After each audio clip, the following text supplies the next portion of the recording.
greatest Miro day ever. And new TNT champion Miro, baby. Let's go. Match went exactly how I thought it would. I'm great, man. I'm so happy. I'm so excited. Happy Miro Day to everyone, man. I couldn't be more excited about this. I couldn't be more happy for someone like Miro. So anyways, it is May 12th, 2021. And here we are for your AEW Dynamite post show as usual. How is everyone doing? What did you guys think about tonight's show? Man, I loved it. I thought tonight's show was great.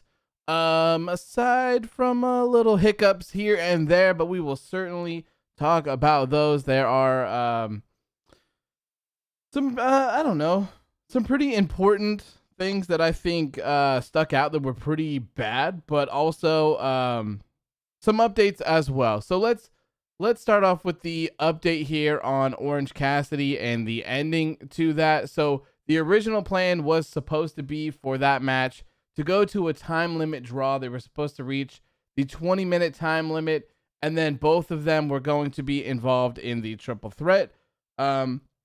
This is posted by Mike Johnson from PW Insider, and he says that when Cassidy went down hurt, the sunset flip powerbomb to the floor and still kept trying to get up and finish, an audible was called to have Cassidy stay down and have Kenny Omega come in and do that finish. So that is the reason for the terrible finish to that match. Not necessarily a hashtag must be Monday, knowing that, considering that they pulled that out of their asses and that was an audible. But, you know, glad to hear that Orange Cassidy, I'm not necessarily sure that Orange Cassidy is okay, but I hope that Orange Cassidy is okay. They're still involving him in the match, so hopefully he's good to go. The triple threat is going to be good, man. The triple threat is going to be good.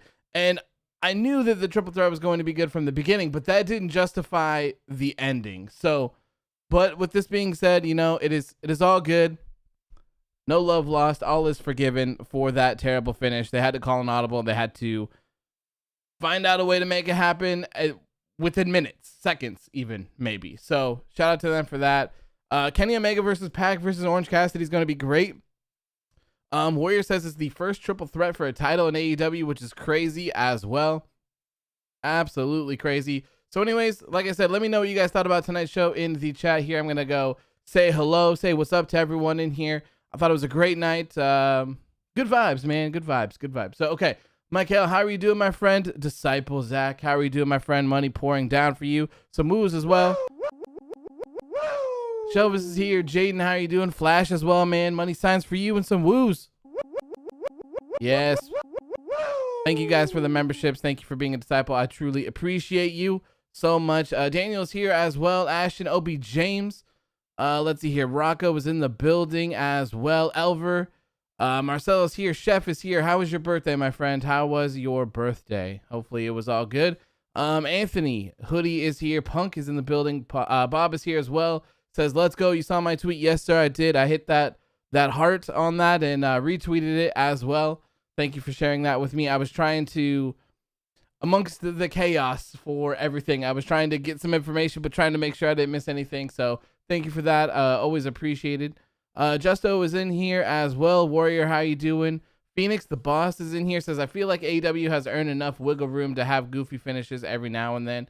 Yeah, you know, I always say that there's a time and a place for things, and I do believe that, but I still hate them. I still hate them. But yes, AEW has earned themselves a couple of those, and, you know, even with it being, you know, the reason why they had to do it because of a possible injury or whatever, but it is what it is. It is what it is. Hoodie says, the show was good, but I hate the distraction. Fair enough. Let's see here.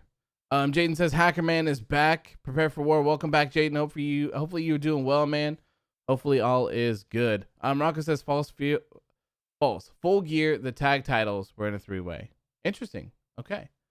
Ashley says, can we have a moment of silence for SCU? Man, yeah, that bothered me.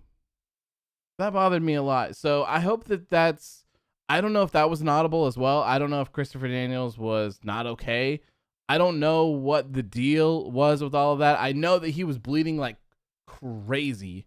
So that's all I know on that. I haven't seen anything. I haven't had a chance to dig around to find out anything. So hopefully Christopher Daniels is all well. That was crazy. Like I was not expecting to see something like that on Dynamite tonight. Very impressed. That match was very good. Very good. And a beautiful send-off for Christopher Daniels, if that's indeed what it was. Elver says Miro Day will be even greater when he eventually wins the AEW World Championship. I know, man. I'm so happy.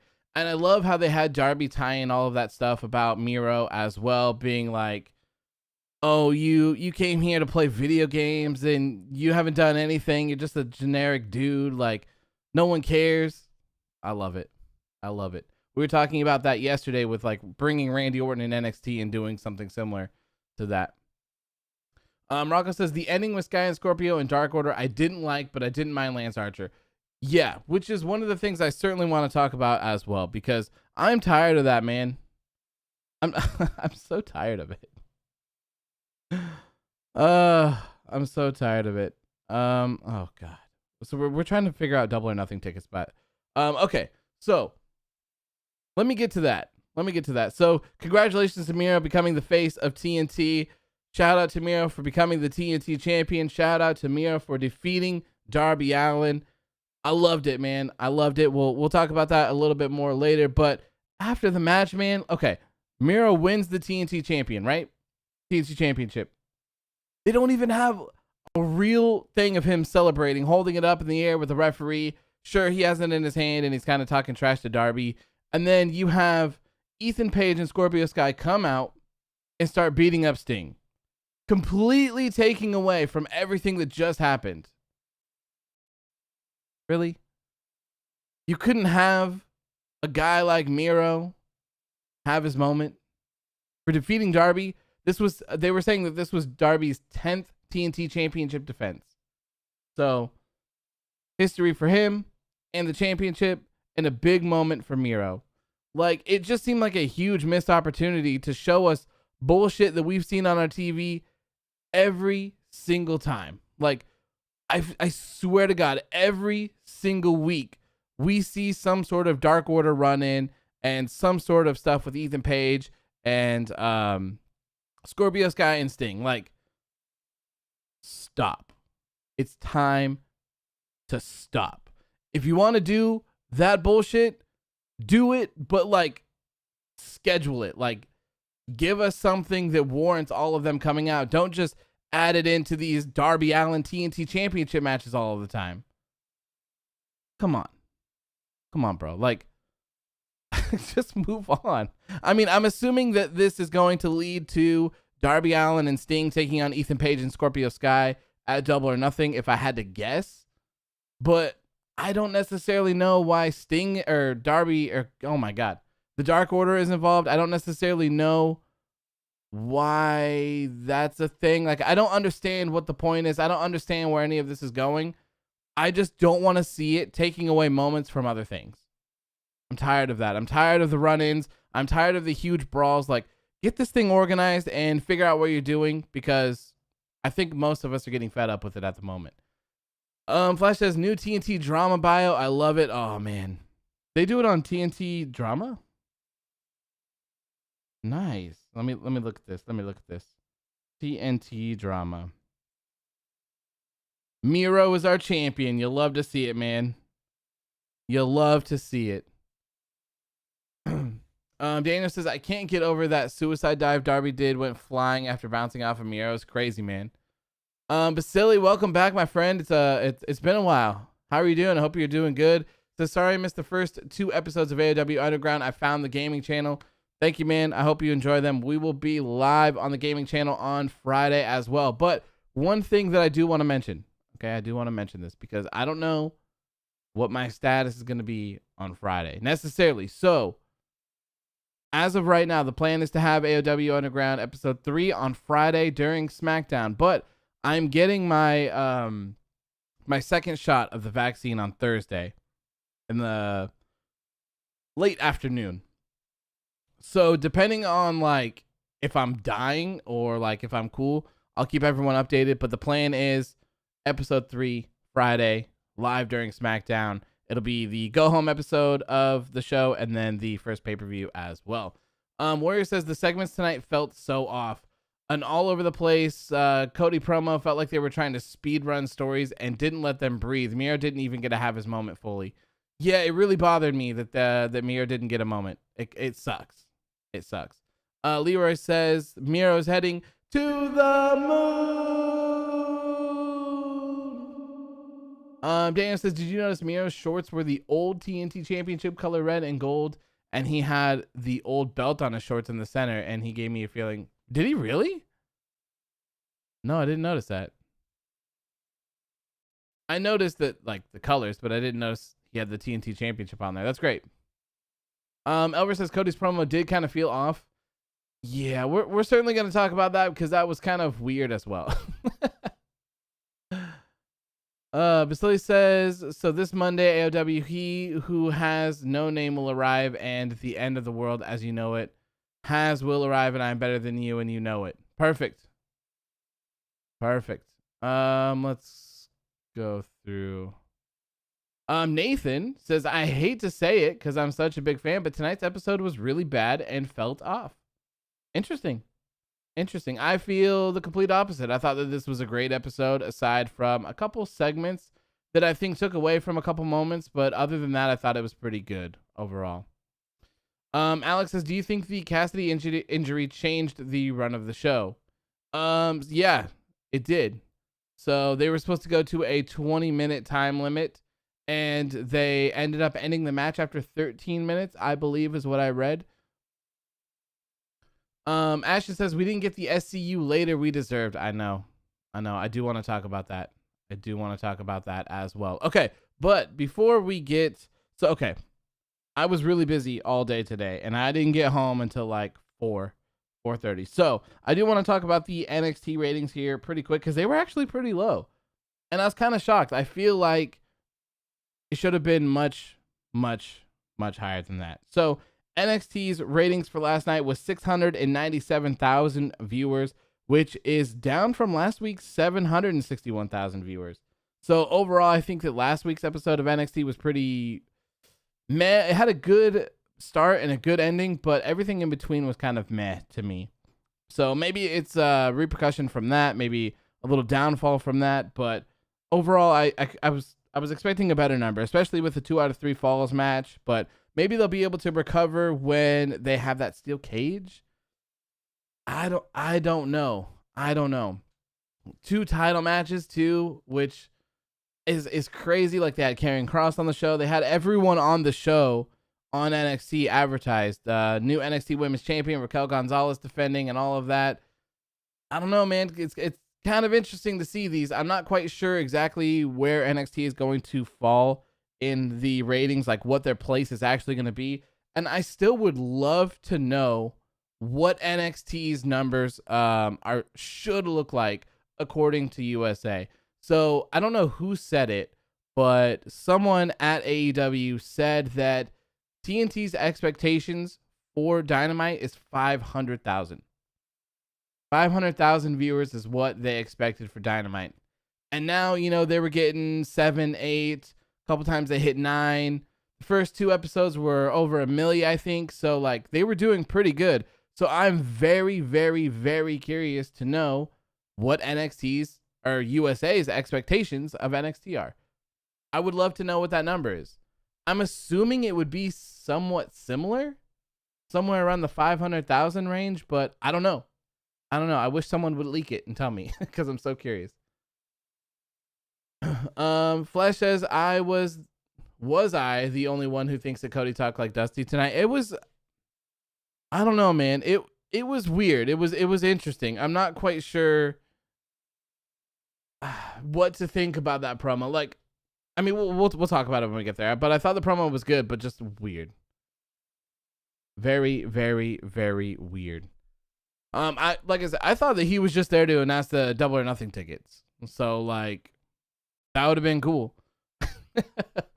I don't think we needed all of that just to get that. Rocco says, I'm still shocked we're getting Stadium Stampede. Yeah, which is very interesting. That is for sure.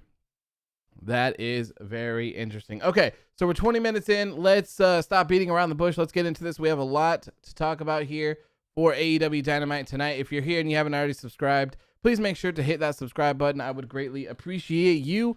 And also make sure to hit that like button as well. And then, if you are interested in participating with us in AEW Underground, we will be live, or hoping to be live on Friday during Friday Night SmackDown. Should be a good time. Should be a great time. You can subscribe there, youtube.com/Phantom Spec. Bob says AEW face reveal soon. I don't know. We'll see. I want to do a lot of fun stuff and teases before we get to that point. But I do have everything. It's all set up.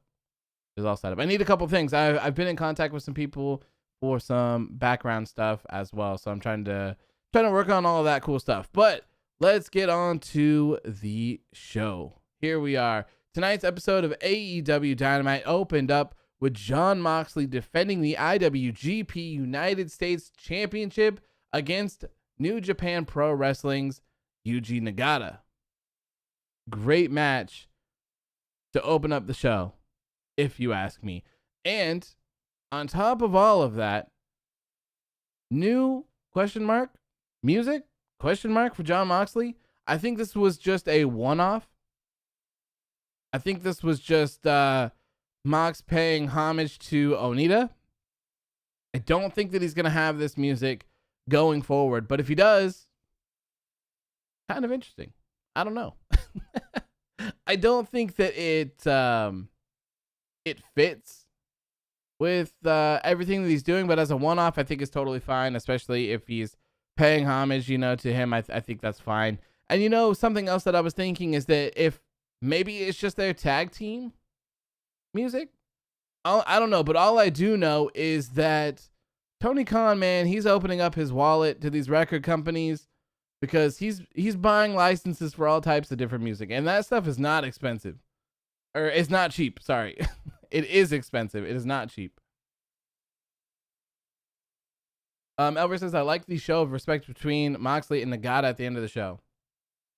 Maddie says that music should not stick. Yeah, I think it should be a one-off. I think it should just be to pay homage to Onita, and then that should be it. That's just my opinion, though. I don't think that it gives you that vibe that you need for Jon Moxley. Like, we talked about that with Roman Reigns. Like, I don't think Roman Reigns' new music gives you the vibe that you need. It doesn't tell you everything. There's no hype. There's no presence. It just doesn't have that. And, of course, something like this, I don't feel like would work full-time for Jon Moxley, but as a one-off, it's cool. Alex says, is that his New Japan theme? Because that's what I thought it was. No, it is not. It's not his New Japan theme. Warrior says, Wild Thing is great, but it doesn't fit the energy of his entrance like his actual theme. Yeah, it doesn't at all. Like I said, cool for a one-off. Cool for a one-off. That is about it. But good match to open up the show. I thought this was a really good match to open up the show. It's very interesting. I wish that they would show the IWGP United States Championship a lot more. I feel like that's something that, I don't know what actual relationship these people have. I don't know what the paperwork says. I don't know who wants to do what and who doesn't want to do what. Maybe New Japan doesn't want this title to be carried around all the time. Maybe AEW doesn't want to have other promotions, championships carried around all the time. I don't know, but I would love to see Jon Moxley carry that around wherever he goes. I would love for them to announce him as the IWGP United States Champion every time he comes out. I think it makes more sense. And when you have these people, there's got to be AEW casuals out there who, for some reason, only watch AEW. They don't watch anything else. They don't pay attention to New Japan. They're not watching WWE anymore. They never have. So it could be confusing when you have this person not have a championship, and then he just kind of does have a championship, especially when they're defending it on their own show. Alex says, does Omega take the title from Moxley? No. Kenny Omega's going for world championships. That is not a world championship. Warrior says, it just falls down to a TNT thing, just like within the Impact deal, I would assume. Yeah, I would assume there is some sort of thing going on, but I just don't know what it is. I just don't know. Bob says Yuji Nagata doesn't wrestle like a 53-year-old. Yeah, it's pretty crazy, right? Pretty crazy. I thought that was great. Rocco says it fit well for the big matchup. They created a huge fight feel. The crowd was also really into it. Yeah, and something that I thought was really cool too is that they used New Japan Pro Wrestling rules for the match. I don't know if they did that for the previous ones before. I can't remember. But 60-minute time limit for the title match, and countouts were 20 seconds as opposed to 10 seconds. So I thought that was a cool little touch. Flash says, after seeing Nagata and Mox match, I just want a brawl between Eddie and Minoru Suzuki. That'd be cool. Justice says, I wonder how mad New Japan fans are about Moxley still holding the belt. I don't know. I don't know. I don't really know anyone that's just the New Japan diehard and doesn't watch anything else. I'm not sure if if New Japan people like Moxley or hate him. I'm not sure. But I mean, with all of that being said, he's a goddamn superstar. Like, I can't believe how popular Jon Moxley is. Guy's on top of the world. It's crazy. Ashton says Kota Ibushi could dethrone Mox. That'd be crazy.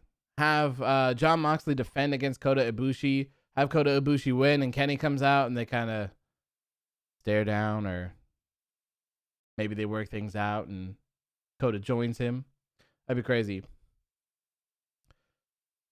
Warrior says, personally, I love Mox, but I still think Kenta should have taken the belt. I would have bet a good amount of money that Kenta was taking that title off of Mox. I really did. I was very, very surprised that he lost Moxley. It was crazy. I mean, maybe he must draw New Japan a shit ton of money.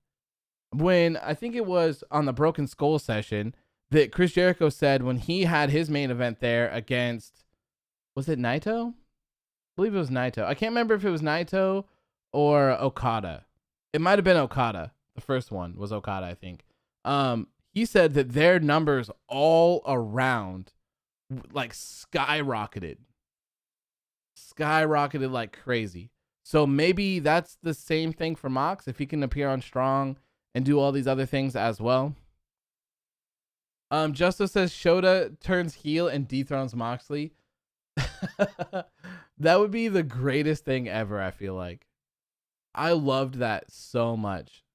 That was so good. About him just like taking him under his wing and making him be his what do they call him?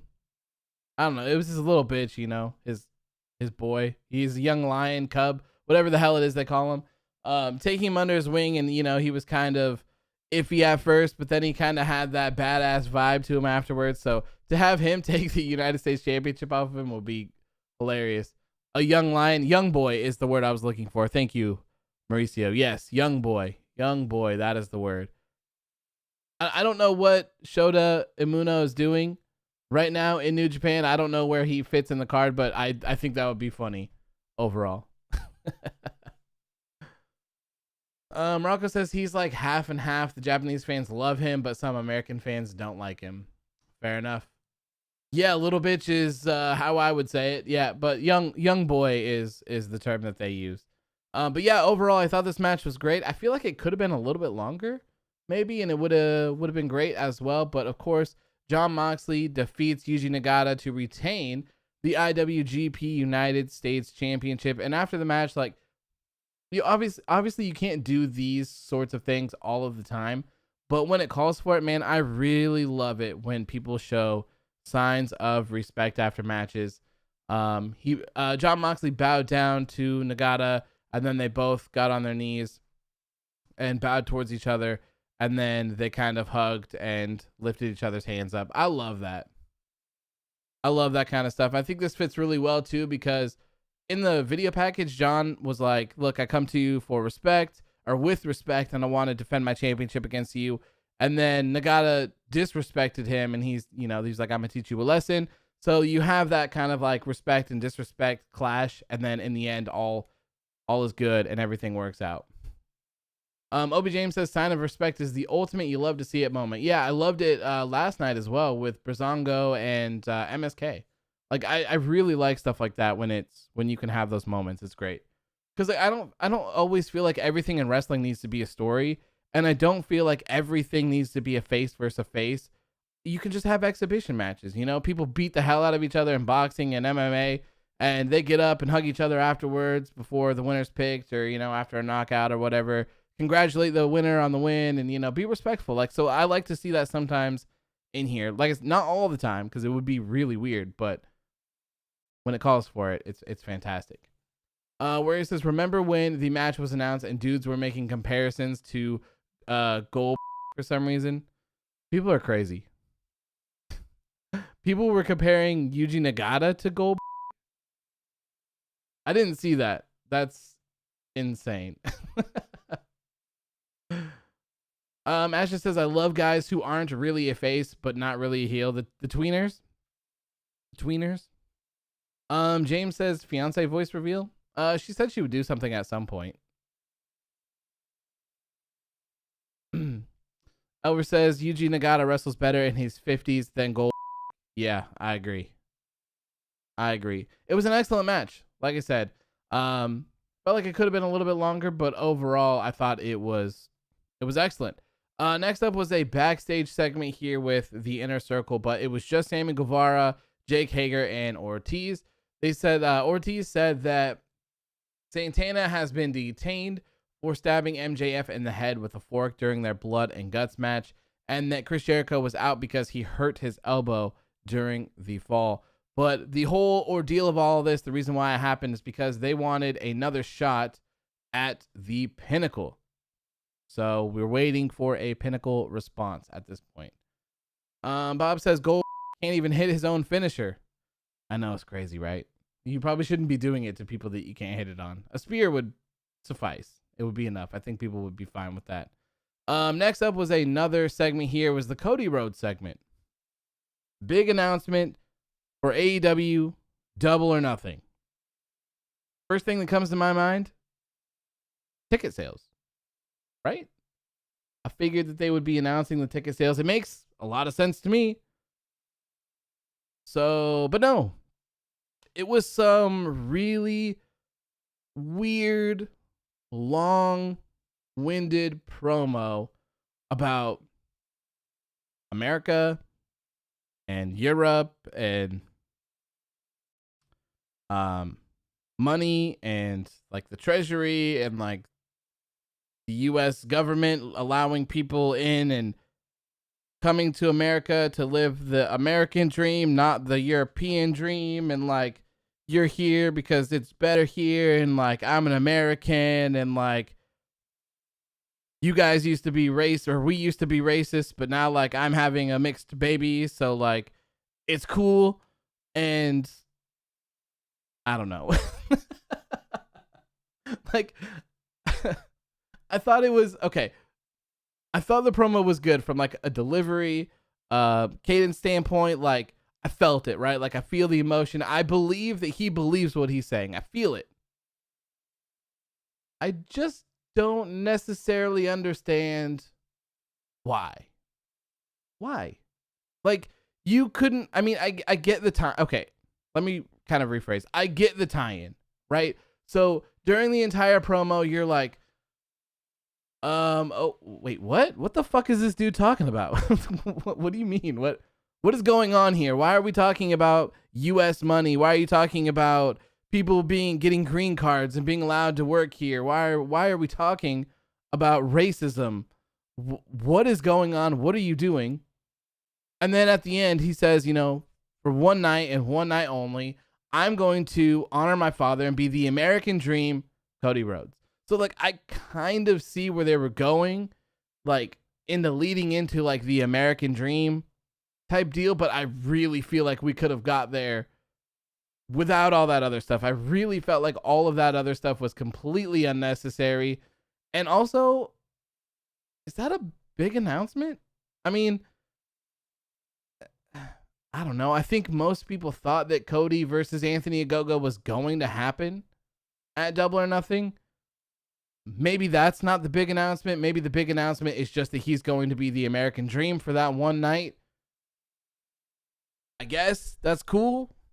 I guess I really don't know what to make of all of this. Like, I'm happy with the end result. I think that Cody versus Anthony Ogogo is going to be great. And we've talked about it. This is what I've talked about ever since we've seen this factory stable here, is that I think this is all for the other guys. This is the match to prove it. Cody Rhodes versus Anthony Ogogo at Double or Nothing. Anthony Ogogo has to go over here. He has to, right? He's got to take the W. I could see them going another route in where Cody wins, but if they did that, I feel like, one, that's a bad call, first of all. Second of all, maybe they could get by it if they put on like a really, really good long match. I could see that. But the right thing to do is to have Ogogo go over Cody. Agogo seems to be out of the three guys, I think that Agogo is the total package for someone. If he can go well.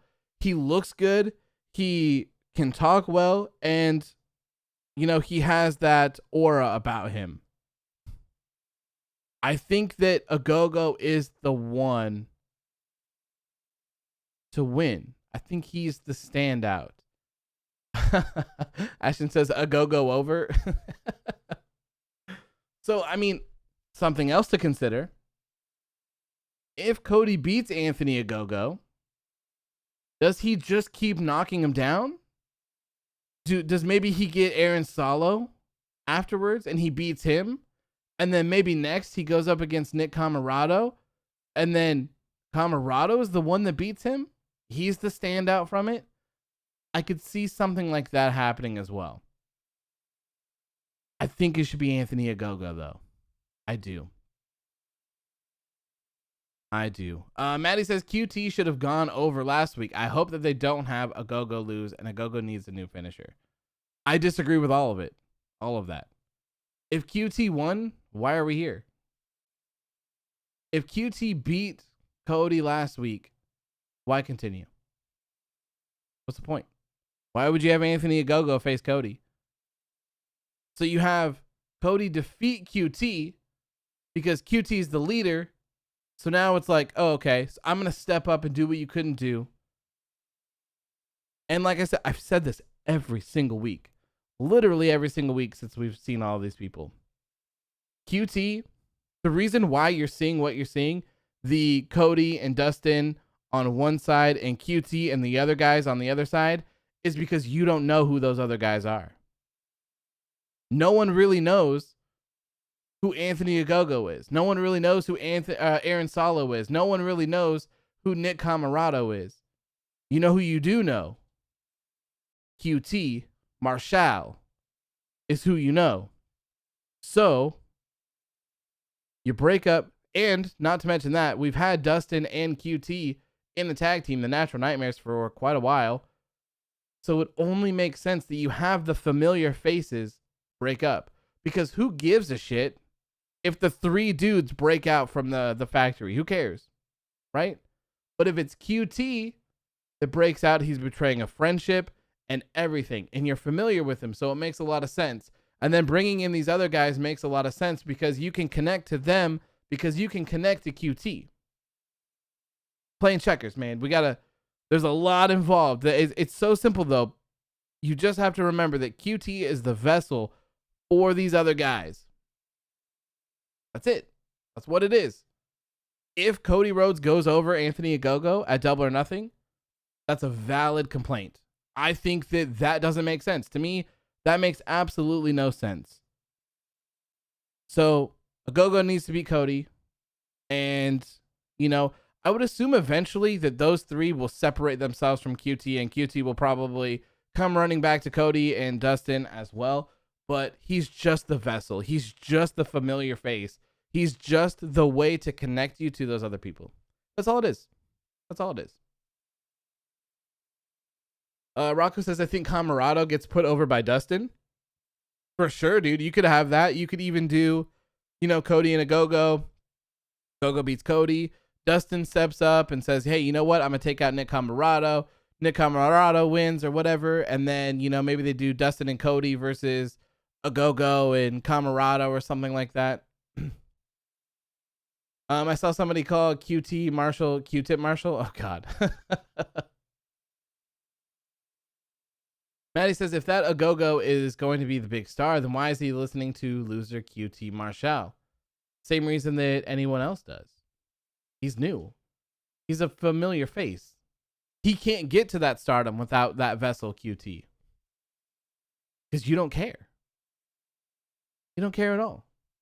It's much easier to get him in front of everyone's faces, and it's much easier to make him popular and put him in something when it all makes sense. And it's all family oriented and all of that stuff. Like, trust me, it'll work. It'll work. And if it doesn't, I think it's a valid complaint. But where we are right now, I think all of it completely makes sense. Completely makes sense. Morocco says because he's a manager of the group, he's a speaker, which makes sense as well. No one is saying that QT Marshall QT Marshall is some sort of wrestling god, some sort of wrestling superstar. No one, he's just the familiar face. That's all he is. He's the familiar face. You know who he is. That's it. That's it. That is the answer. He is the familiar face. That's all it is. That's literally all it is. Delight says, oh yeah, the foreign heel storyline. I've never seen that before. Yeah, I don't think it was warranted just because of the putting the flag over the body thing either. Like I said, I get it. I get the tie-ins. I get the flag over Cody when he dropped him. I get the whole American Dream thing, but like we could do all of this without it. And he could just be like, yo, Double or Nothing's coming up. I'm going to honor my father. I'm going to honor my pops. I'm going to come out as, for one night only, I'm going to come out as the American Dream. Cody Rhodes. It's going to be a cool thing. It's going to be crazy. People would have been fine. You don't have to be like, Anthony Ogogo, you're here because Europe sucks and you want to live the American dream. And because we have money that you get and you got a green card and like this town used to be racist, but it's not anymore. And I'm going to have a baby here. Like, I get it. But like, come on. But come on. Like, Maddie says Jericho and QT are very different. Jericho's a Hall of Famer and was world champion at the time of the Inner Circle. QT lost and hasn't won anything. You're digging too deep. You're digging too deep. No one in this entire world is comparing QT Marshall to Chris Jericho. There's apples and oranges, man. Apples and oranges. Familiar face. That's all you need to know. That's the only answer. Latrell says, is Aaron Salo gonna get some love? Yeah, for sure. I hope so. I hope so as well. Bob says, and the Snoop Dogg remix. Yeah. Yes, please. I hate it. Hate the Snoop Dogg remix. It's so bad. Rocco says it fits perfect. QT can cut an amazing promo. It makes sense to me. It makes sense to me. Daniel says QT doesn't need to be a star. It's very simple. He has trained all three of these guys at his factory, and now he's getting them over. Why are people complaining? All the focus is on those three guys, not QT. I don't know. I think it's just there's a certain few amount of people who think that QT Marshall was going to be the star of the group, and I think that when Cody beat him, people realized what I've been saying this entire time. QT isn't the star. QT isn't the guy that's getting pushed. It's the other guys. It's so simple. Like how old is QT Marshall, by the way? Let me look. And like he can get by. He's good. He's 35 years old. He's not that old. But these other guys, he's the vessel, man. He's the vessel. And that's all I'm going to say, because it makes sense to me, and I don't understand why I have to talk about it, because it just makes sense to me. I don't know, it just fits. So I'm going to get off of that. Let's see here. Can I believe Camarado was in NXT? That is crazy. I don't think I was aware of that. Punk says, I am sorry, I love you. Matt and Sean, who did it better? Ooh, good question. Which is a perfect segue into our next matchup. That is right, the Young Bucks defending their AEW World Tag Team Championships against SCU. So not only are the championships on the line, but if SCU loses one tag team match, my apologies, it's a wrap. And SCU is no longer together. Christopher Daniels and Frankie Kazarian will no longer be a tag team. This match was a banger. I was not expecting to see this on my TV tonight. I was expecting to see a good match. SCU was great. Young Bucks, they're great as well. I knew it would be good. But this match was great. This match was great. And something else that I thought was kind of funny is that we had this discussion the other day on Instagram about blood and how much blood is acceptable, how much violence is acceptable.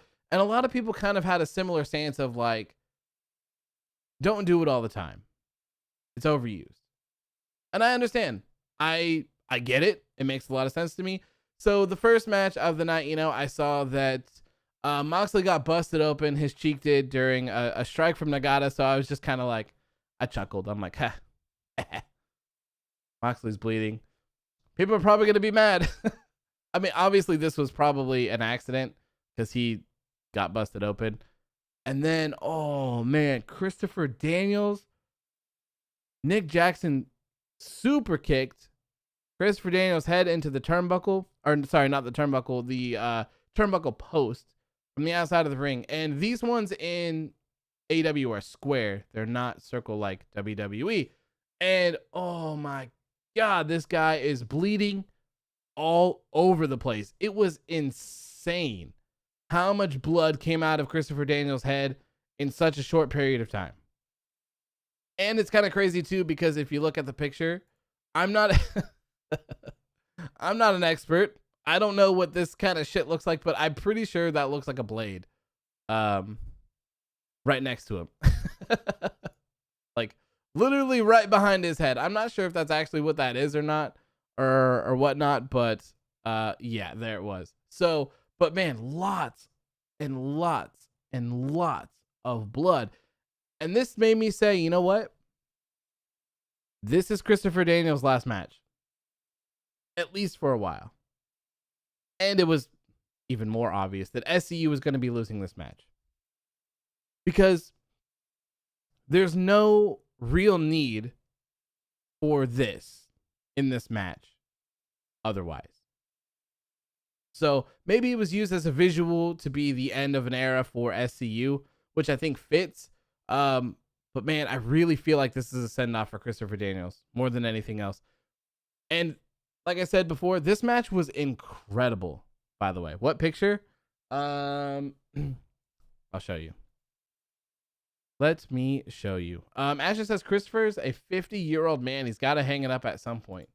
Yeah, and I mean, he's great and all. But, he does, I believe he's the head of talent relations or something like that in AEW. So he's actually working like a full-on job with them.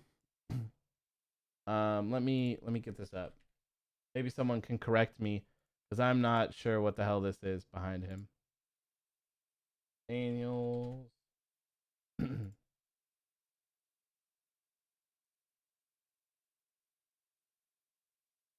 There we go. I'm talking about this. This thing right here. I don't know what that is. I don't know if that's like a blade. I don't know if that is like a piece of someone's clothing, a piece of garbage. I don't know what that is.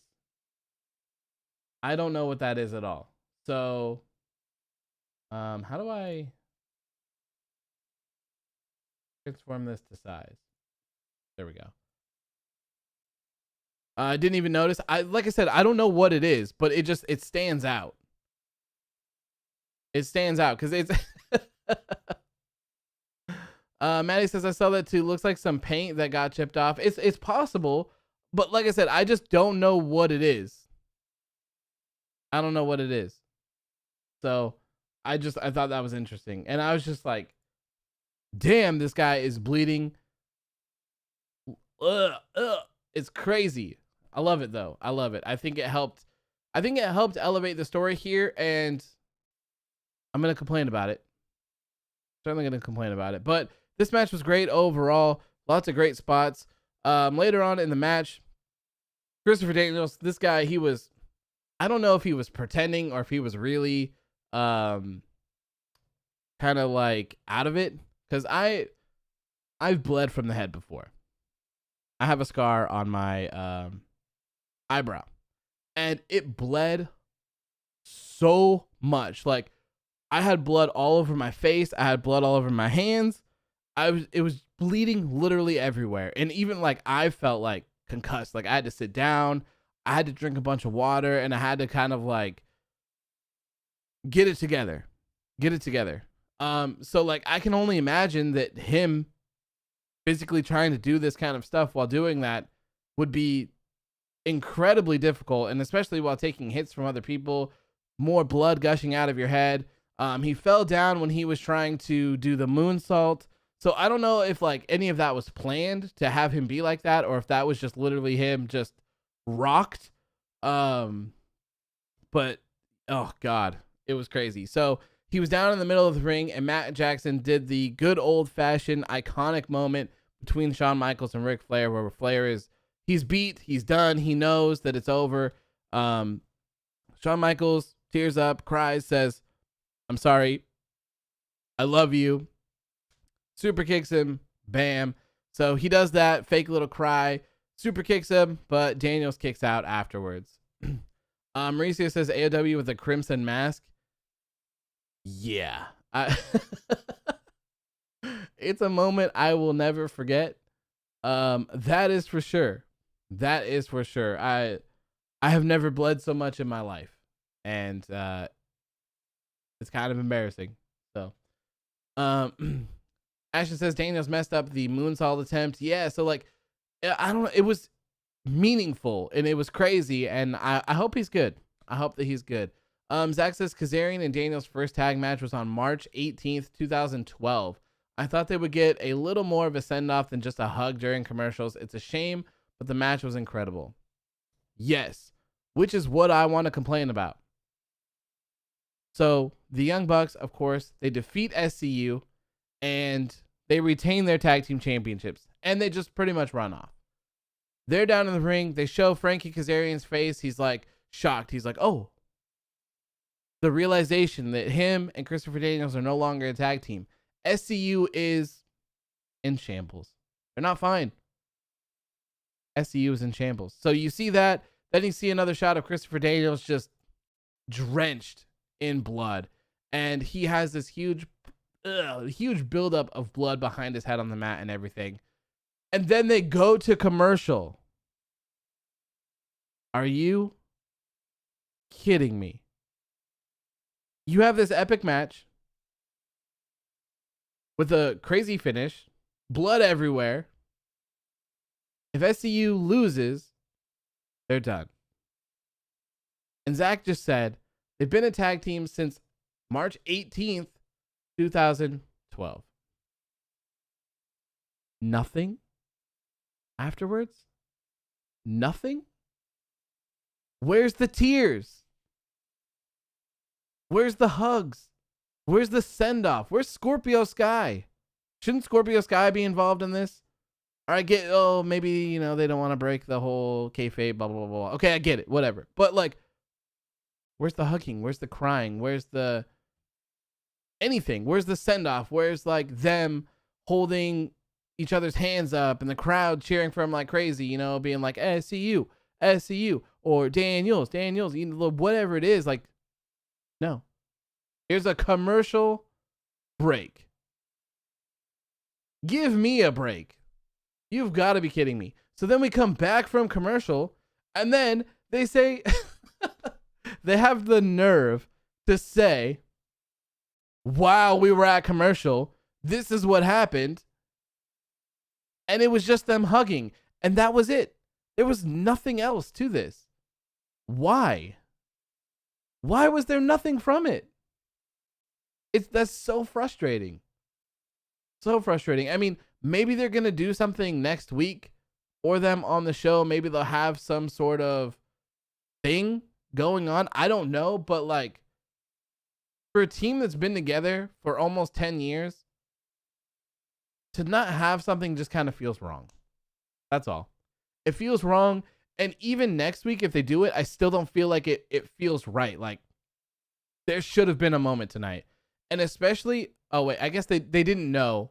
So the Pac stuff Pac and Orange Cassidy stuff hadn't happened yet. So that happened afterwards. So I guess they didn't know about the time constraints then, or the extra time that they would have. But very frustrating to see that happen. I feel like they deserve more.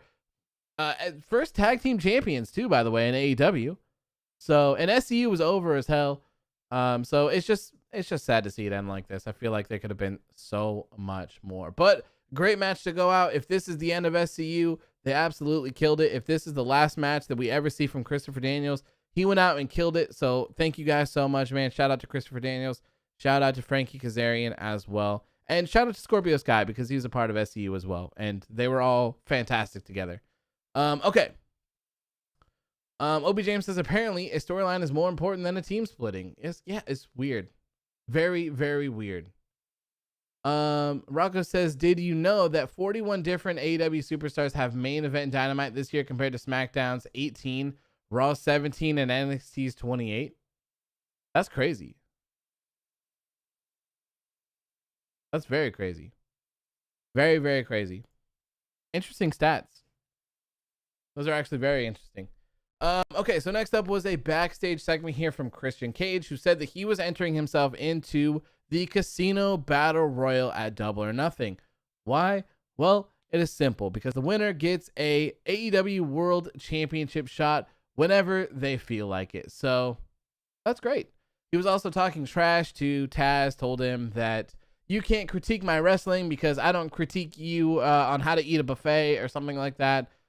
Basically just taking a shot at Taz's weight. And then he said, look, I have an open contract for next week.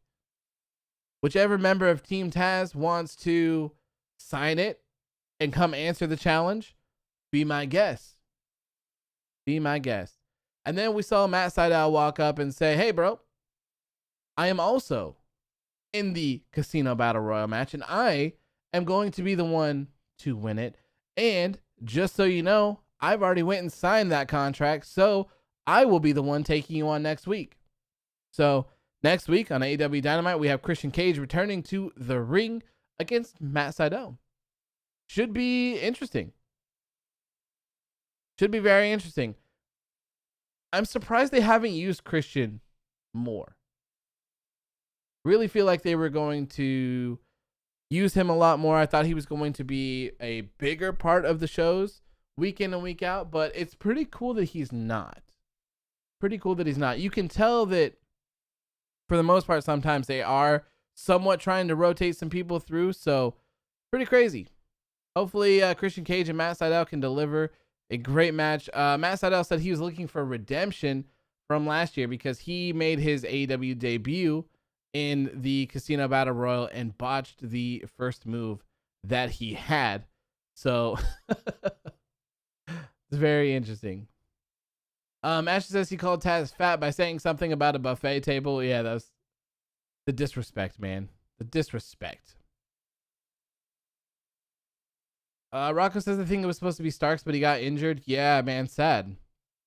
Ricky Starks about to be out for roughly 3 months, I believe, is what I read. Bob says, I loved Kaz using the Styles Clash. Yes, that was great. Obi James says, sorry, Christian. In order to enter the Battle Royal, you must prove yourself by facing the Dream Killer, AJ Styles. I love it. I love it.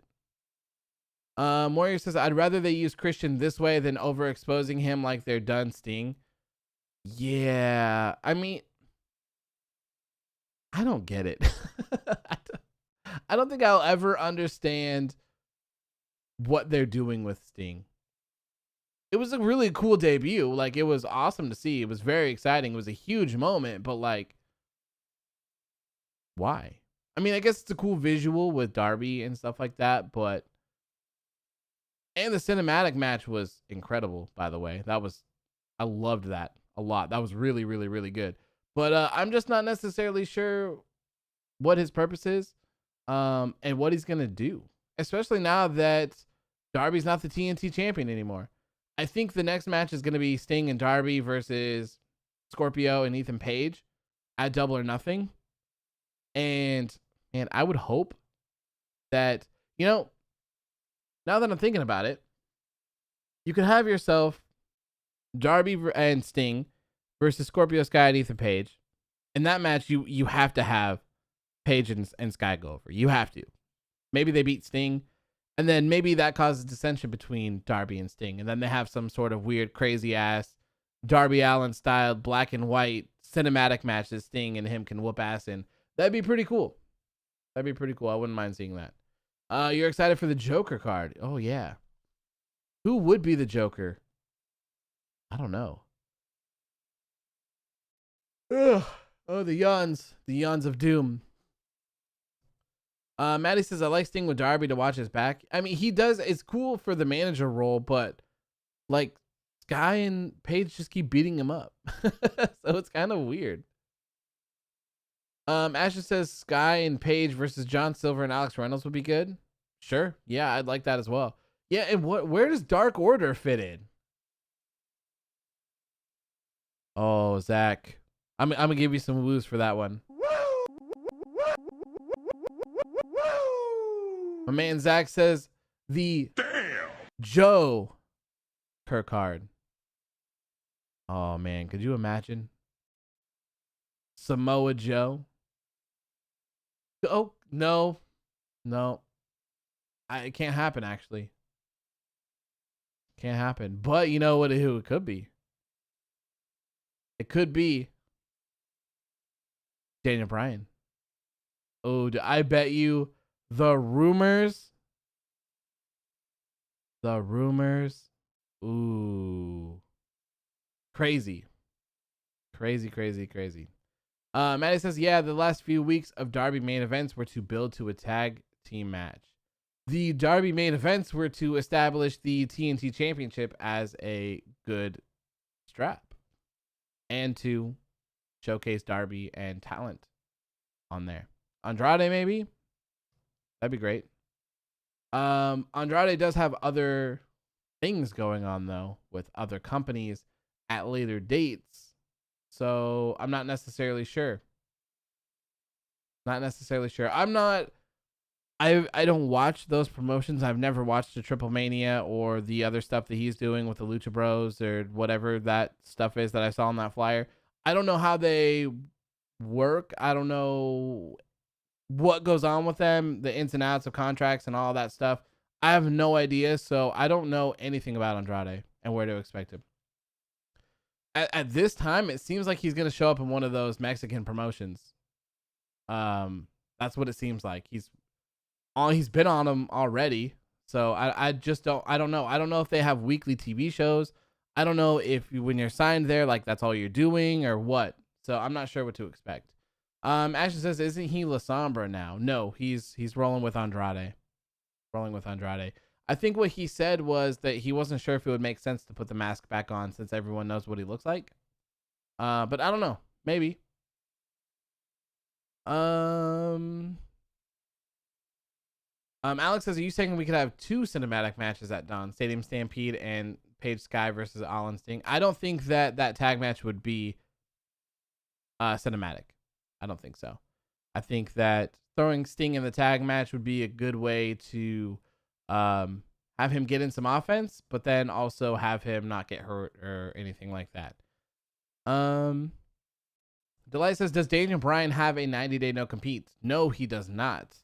Daniel Bryan can show up anywhere he wants. He is free to do whatever, whenever. So the no competes, the 90-day no competes are for when you get released. So that is when your contract is set to end at a specific date, and it ends prior to that.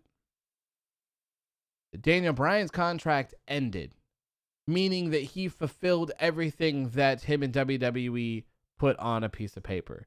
So he has done everything that they've needed, and as of that last moment, in that new day, he can do whatever he wants. His contract with them could have ended on that Friday, and if there was a pay-per-view on Saturday, he could have showed up and worked it. There's no waiting period. I don't think Ryback would fit in anywhere, to be honest. Rocco says, from what I've heard is that everyone has an open contract that works in that Mexican promotion. Okay, so maybe it could work. Dream come true, man. If Andrade goes to AEW, oh man, they'd be the best promotion in the world. Andrade and Miro, my favorites. Man, that's a wrap. That is a wrap. You're welcome for the woos. because I love it. I forget that Samoa Joe is a free agent right now. That's crazy to me. That's crazy.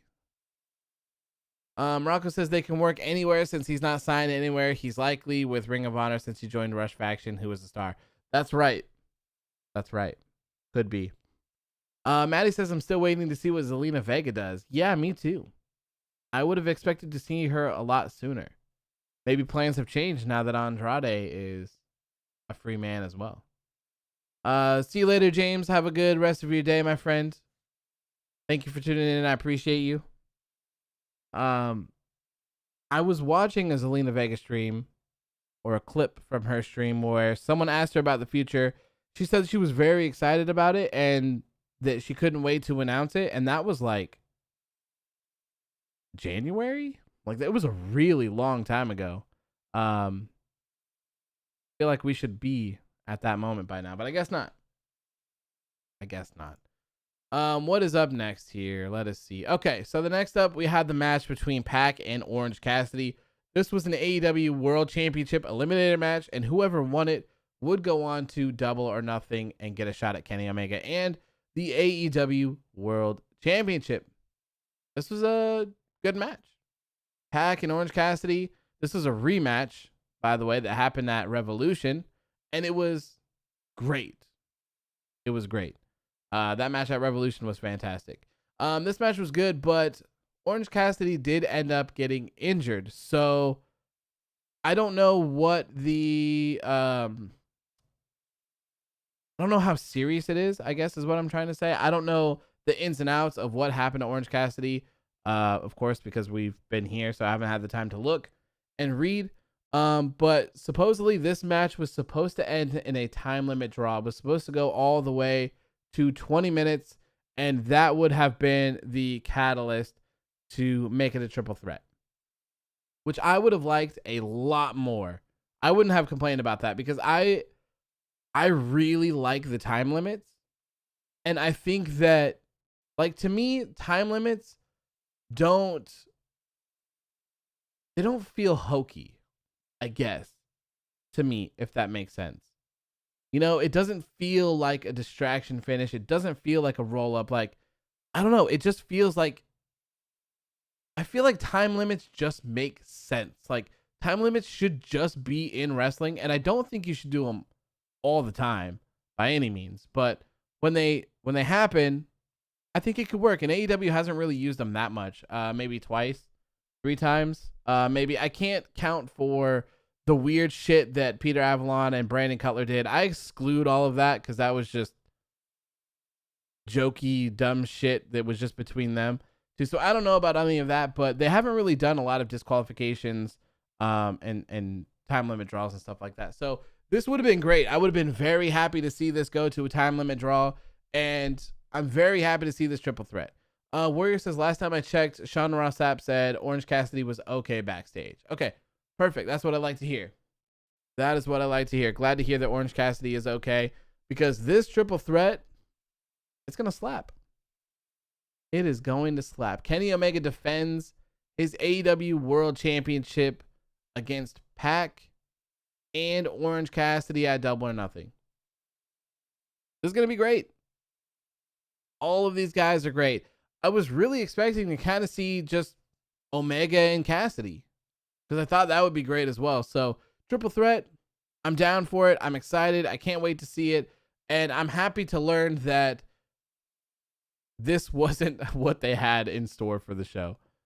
I'm so glad that this finished. So if you didn't watch the show for some reason, what happened is that Orange Cassidy got hurt, couldn't get up. So what they did was they sent out Don Callis to distract Pac and Ref Aubrey. And while that was going down, Kenny Omega slid into the ring, hit Pac with the AEW World Championship, and then they did the 10 count of both guys being down for so long.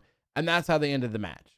So that was a last minute decision to make this match come to a draw in a sense of the way, and still make that triple threat. So that must have been crazy hard to try to figure that out when you only have seconds to get to it. Warrior says, I'm glad it's not just Omega and Orange Cassidy. would have been too telegraphed since they had a segment last week. Plus, Pac being there just makes it that much better. I can agree. And you could make the argument that Omega will go over and beat Cassidy as well, so you can kind of have Pac do the whole "I never lost" kind of thing down in the future if they wanted to. You could go with that. Let's see. Next up, the Young Bucks said that they are fighting champions and they're going to defend their AEW Tag Team Championships next week on Dynamite against the number 1 ranked Varsity Blondes. So that will go down on Dynamite. Then they also said, hey, Mox, hey, Kingston, what are you guys doing at Double or Nothing? So they laid out the challenge. The Young Bucks to defend their AEW World Tag Team Championships against Jon Moxley and Eddie Kingston. It's not official yet. I haven't seen a match card for it. Maybe there is one floating around on Twitter. But when they advertised Double or Nothing later on in the show, they did not show it. They didn't show it. And man, I can't decide who I think is going to win that. I could see the Young Bucks retaining because the Elite, they got the Good Brothers there. They got Kenny collecting belts. Like, it makes sense for them to keep them. But at the same time, Mox and Kingston, they're a great tag team. They're very entertaining together. I could certainly see them winning the gold. So it's very, I don't know, very confusing. I'm really not sure what to think about that match. Let's see here. Rocco says AEW books Pac really strong where he rarely takes clean losses. Yeah, I love Pac in AEW. It's crazy that it blows my mind to think about the days past when he was Neville on WWE. And not necessarily when he was the king of cruiserweights, because I think that was all very good stuff. And I think that was very close to what he was doing now. But like when you go back and think about like the superhero stuff and all of that, it's kind of crazy. I love where Pac is right now. I love this character. I love the bastard gimmick. Like, I love all of it. I think he's very talented as well. So, Rocco says Young Bucks, but I think they finally write off Mox. Fair enough. You do have a good point. They could write off Mox for a little bit, considering that he's having a child. That is for sure. Rocco also says it's insane how people think Miro, Pac, and Mox were treated better in WWE. I mean, I feel like it's kind of hard to make that comparison with Mox because they did the whole Shield thing. But if we're only talking about Dollar Store Bane, Dean Ambrose, that went down in the end, oh, night and day, man. Night and day. But the Shield stuff was very big, very large. So I wouldn't say that he was like disrespected or anything there. I mean, I will at the end for sure because that was trash. But overall, I don't know. Ashley says when he lost to Enzo, that's where Neville went down. Yeah, he was like, "Fuck y'all, I'm out." He was not down for that. Alex says, I guess Neville was SAWFT South.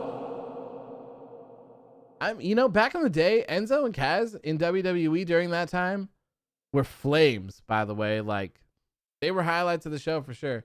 It's a shame all that stuff went down and everything kind of changed. Next up was a backstage segment, another one with Hangman Adam Page hanging out with his good buddies, the Dark Order. And they were asking him, Marvez asked him, how does it feel to go from being number 1 to number 5? And of course, Alan Angels, number 5, says, hey, it's not that bad to be number 5. Hangman says he doesn't feel like Brian Cage beat him. He feels like Taz beat him. And, 3 people beating me up and a championship strike, like, you didn't really beat me. So he said, let's go one more time. Hangman Adam Page, Brian Cage, we'll run it back, and this time it'll be double or nothing. And then he takes a drink from his beer. It was good, man. That was good. That Oh man, the wordplay at the very end, it'll be Double or Nothing, like saying, Double or Nothing for, another round, but then being like the event being called Double or Nothing. Like, I appreciate that. I appreciate that a lot. I love that. I love the wordplay. I love the double entendre, kind of stuff like that. Maddie says Brian Cage won that just to lose the match at the pay-per-view. Hangman Adam Page didn't need to lose that match, which will be a discussion, I think. I think that will be a discussion depending on how this goes, because Hangman, Brian Cage beating Hangman was a big deal. Hangman hadn't lost in a while. I can't remember if he was undefeated or not. I can't remember. Or if he was just on a winning streak. But that win technically should have been a big thing for Brian Cage. So if they run it back at the pay-per-view and Page wins, it does completely take away from that. It makes it completely pointless and make no sense. But I don't know. Cage could win. They need to keep... So, okay.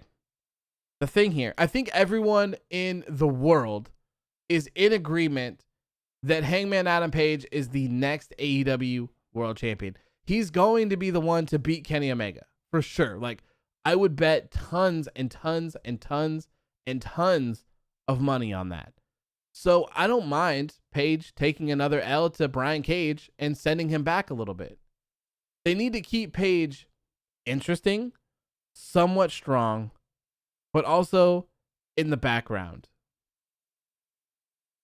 So they need a way to keep him lingering. They need to keep him lingering on the side. And so maybe another loss from Cage is fine, because then you can argue you can have Cage and Omega. Omega obviously will go through Cage. So the more people that Omega knocks down, the better. Makes all of that good. Everyone getting title shots, and then Page just standing in the sidelines, ready, just seeking to take that world championship. I know it's gonna happen. I know it. I think I said it as soon as Kenny Omega won the championship. I was like, look, Page wins. Maybe even before. Like, I feel like this is so obvious. And there's gonna be a crazy story. I cannot wait until we get to it, because Omega and Page as a tag team was incredible. It was so good. And then when they did that whole thing at the end where they broke up and turned on each other, that video package was incredible. Like, you felt it. It was so good. So I can't wait until we get to that moment with Hangman Adam Page and Kenny Omega again, but with the championship on the line. Oh, yeah, that is going to be some very high quality content. And fans are in the building again. Fans are going to be there. Hangman was over as hell when crowds were in the building, drinking their beers, all sorts of stuff. I'm excited. I'm so excited. Maddie says, I complained about it then, and if Cage wins, then what does he do? He shouldn't beat Miro that fast, and Omega is losing to Page. Do what Cage do with the win? Nothing. You could put Cage against Omega. I don't see a problem with Cage losing to Omega. I don't see a problem with Cage losing to Miro either. Because you have to, okay. So something to think about is that let's do it from this perspective. So let's say that Cage beats Hangman, which he already did, and then Cage beats Hangman again at Double or Nothing, and let's say that he doesn't go for Kenny. He goes for Miro. So now, think of it this way. Now you have someone who has beat someone twice, who was, I'm going to say, undefeated. I'm going to roll with that. So now you're looking at Cage and you're saying, okay, this guy seems bigger now, seems more important. He just beat Hangman twice, second time clean. Maybe he splits from Team Taz afterwards. There's been some God, what is the word? Dissension between them for quite a while now. So if you have face Brian Cage now, apart from Team Taz, who wants to challenge Miro, you have Miro, who's undefeated, who is an extreme badass. Then you have Cage, who feels important and has some big wins under his belt. Miro winning isn't necessarily the worst thing in the world.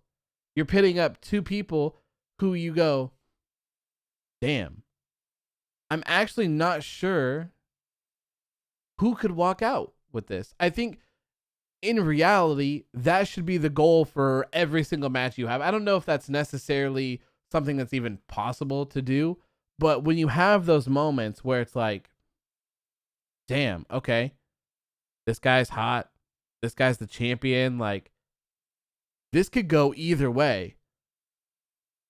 That's what I think it is. And having Miro, or that's how I would explain something like that. Like, and if you had Miro beat Cage, I don't think that hurts anyone. I think that makes Miro look better. So in theory, all of that would be steps for Miro, not steps for Brian Cage. Does that make sense? It's a little convoluted. There's a lot of steps involved, but someone getting wins doesn't necessarily mean that that is for them. They could see Brian Cage and be like, look, we want Brian Cage versus Miro. So we're going to do what we need to do to get Brian Cage up to that moment and feed him to Miro so that it's all for Miro to make him look good. It should make sense. It could make sense. You could just have Miro beat Adam Page. You could, but we're having more people on TV. So you're seeing Team Taz. Because then if they just skipped all of that and just did Miro and Adam Page, then people would be like, where's Team Taz? Where's Brian Cage? You know? So there's always going to be some sort of complaint about things. I don't mind it, and I think it fits. And that's what the entire show should essentially be based around. That's what wins and losses are for at the end of the day. You have people that are on top of the world, and you need to get people who are not on top of the world as close to the top of the world as you can and as believable as you possibly can. So when they go up against the best in the world, you think about it and you say, okay, maybe Brian Cage could win. Maybe Miro's just a transitional champion. Maybe I'm wrong. Maybe Adam Page isn't the next world champion. Maybe it's Brian Cage. That's where all of this could go. Could go, by the way. It could go very south. And you have to think, like, sometimes there's more levels to certain things. And you can see it all playing out if you set it out and you look at it as a big story. So in WWE, the way that they do it is they have people fight each other for 16 weeks over and over and over and over and over and over and over. And sometimes they tell a story between that. Sometimes they try to do something, and that's fine. Sometimes they don't, aka like Big E and Apollo Crews, right? It's just the same match over and over and over and over and over. And it's not as important. So when you have all of these people and you say, look, let's put these guys over here. Let's get them some wins. Let's make them look more important.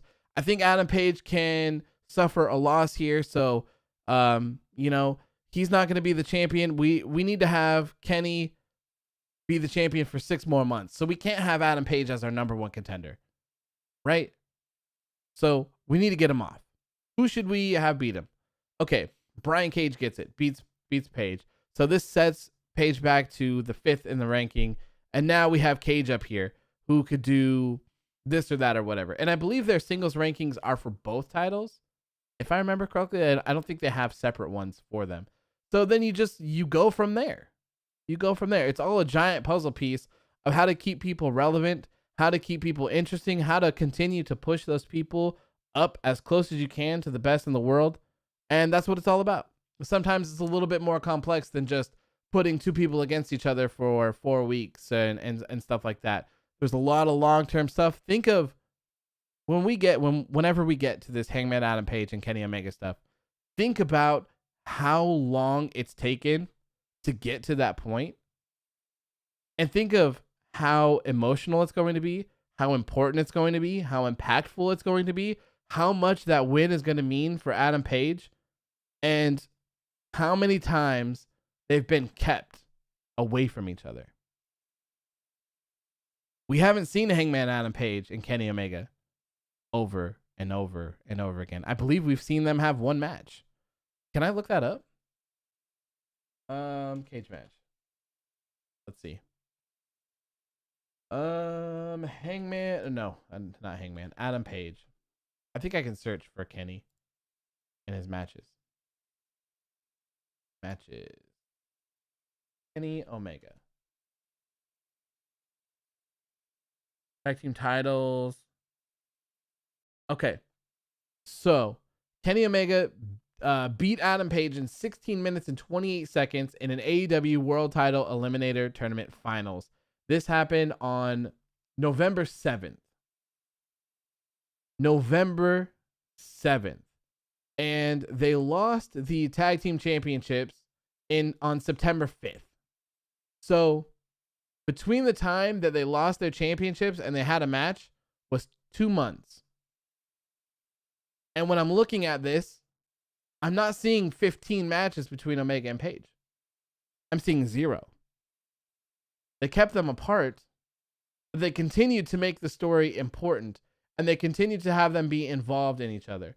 So when they had this AEW World Title Eliminator Tournament Final and Kenny Omega beats him, it sends Page into this depression spiral. And that was just a span of 2 months. And now here we are in the 5th month. So we are 6 months away from their last match. And there is still an importance between these two. There's still an importance between these two. And it's going to be a big deal. It's going to be a big deal. I can't wait. It's going to be so good. You don't need 50-50 booking. No one's 50-50 booked. He's 15-1 or something like that. Like, it just doesn't make sense. All right, next up, we had ourselves another Attitude Era-esque thing that happened. So earlier on, we saw Matt Jackson do the "I'm sorry, I love you" bit from WrestleMania. And now we have the Pinnacle out here, MJF wearing his crown. Shout out to the former king, Baron Corbin. Haha. New king in town, MJF here in his pink suit, looking all good. They were doing a celebration here, and then a horn started honking. And it was like some sort of, I don't know what the hell you would even call that, to be honest. It's not like, maybe a dune buggy of some sorts. They start pulling out, though, and it is Jake Hager, Sammy Guevara, and Ortiz. And it was very obvious what was going to happen here. The moment you see, I'm rolling with a dune buggy. It's a gator. Okay, Delight says it's a gator, so I'll call it a gator. All right. So as soon as you see this gator, you can see that there's a thing on top of it that looks exactly like a hose. And I'm like, I know where this is going. They're gonna hose them down with a little bit of the bubbly. They're gonna recreate the entire Stone Cold type thing, you know, that they did when he drove out the beer truck. And then WWE did it again when they had Kurt Angle come out with a milk truck as well. So here we have the same thing going on here, driving out and having a big little bit of the bubbly banner on the side of it. And they end up hosing, or he says, "We want a rematch. Are you going to give us our rematch?" They said, no. No rematch. You are not getting a rematch. So they hose him down. They start spraying. I think I said a lot of the bubbly. Yeah, a lot of the bubbly is what I called it. A lot of the bubblies, they start spraying everyone down. They're hosing them down. They're doing the goofy slips and falls. That's kind of like, haha, funny. You know, you could probably actually stand just fine. But like, haha, slip and fall in the wetness, you know. They did that whole gimmick. And it was enjoyable. It was great. They had a great celebration here with FTR, Sean Spears, MJF, and Wardlow, totally giving them watches and all that stuff. Ashley says Bubbly Mania is running wild. Great. Dino says, I'm glad Miro won the championship, but man, what does this mean for Scorpio Sky and Ethan Page? Is one of them going to go for the TNT Championship, or is this just a personal feud between Darby and Sting? I would say personal. Yeah, that would be my guess. This was a good segment. I didn't mind this whatsoever. And afterwards, after the spray went down, Chris Jericho said, "You are going to give us our rematch." And MJF said, "Fine, we'll give you a rematch. If the Inner Circle wants a rematch against the Pinnacle, that's fine. But at Double or Nothing, it's going to be a Stadium Stampede match." Cool. I like that. I'm down to see another Stadium Stampede match. I really enjoyed the first one. It was a lot of fun. If you're not into the being able to have a good time sometimes sort of thing with certain people, maybe it might not be for you. I'm not sure if this one will sort of be like that, considering it's not like Matt Hardy focused and there's not kind of stuff like that. So I'm not exactly sure what to expect. I'm not sure if it will be more violent or anything, but I really enjoyed the other Stadium Stampede. I thought it was great. Ashley says, "Sorry, AEW, but I got to head out. See you on Friday for AEW Underground." Thank you, man. Thank you for tuning in. I appreciate it. Hopefully you have a good rest of your night. Yeah, we got to wrap this up here. But yeah, so Stadium Stampede, Inner Circle versus the Pinnacle. But MJF says, if you guys lose, if the Inner Circle loses, you will no longer be allowed to be a stable. You'll have to break up. The Inner Circle will be dead forever. Obi James says, "Does the Inner Circle win this match?" I think so. It's tough. It's tough because when you think about the matches, to me, when I hear of Blood and Guts, when I think of Blood and Guts or War Games or whatever, I'm looking at the pictures, I'm looking at the violence, I'm looking at someone getting thrown off of a steel cage. That tells me that it's the end of a feud, not the start. So to go, I'm not mad to go from a Blood and Guts to a Stadium Stampede. And it seems like maybe the focus is more so on having everyone compete at the same time. So I kind of understand that as well, that like it's 10 dudes. So like, how are you going to make this work? Instead of having it take up, like we have a tag match between these guys and then Jericho and MJF and blah, blah, blah, blah, blah, and Wardlow and Hager and all that stuff. Like, sure, you could do them, but that's going to take up four matches on your card. So not mad at the Stadium Stampede, but it's just weird. And so if we have the Inner Circle win the Stadium Stampede, now what? Now what? What's next? Now we're 50-50 booked, first of all. Pinnacle won. Inner Circle won. Now what? What's the third match? Something else? Incredibly crazy? I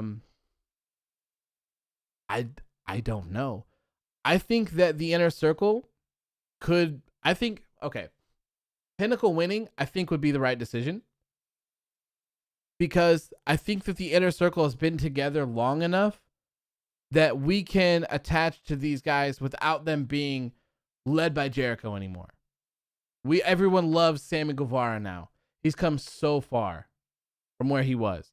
So I don't think Sammy Guevara needs the Inner Circle.